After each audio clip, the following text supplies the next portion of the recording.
French far-right leader Marine Le Pen has been stripped of her European Parliament immunity and may now face charges of racism over comments she made comparing Muslims praying on streets to Nazi occupation during World War II.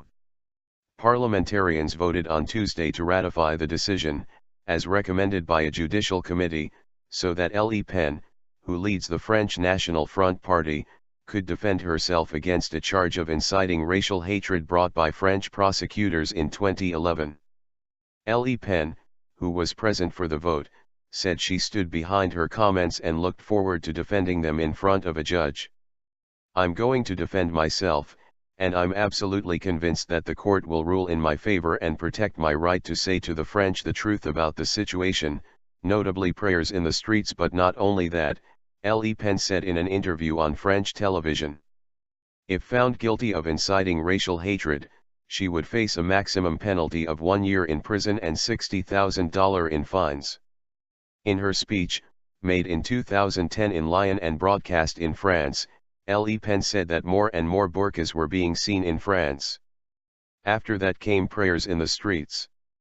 "I'm sorry, but some people are very fond of talking about the Second World War and about the occupation, so let's talk about occupation, because that is what is happening here. There are no tanks, no soldiers, but it is still an occupation, and it weighs on people." Forthcoming elections.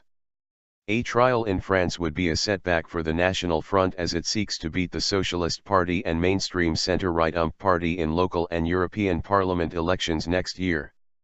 Le Pen's anti-immigrant, anti-EU party is gaining support at the expense of President François Hollande's socialists in a darkening economic context, as high and rising joblessness fuels the spread of her Eurosceptic views. First elected to the European Parliament in 2004, Le Pen won 18% of the vote in the first round of France's presidential election in 2012, the party's highest ever score. In 1997, her father Jean-Marie Le Pen, while sitting as an MEP, also had his immunity revoked after saying that Nazi gas chambers were a detail in the history of World War II. He was subsequently convicted and fined in a German court.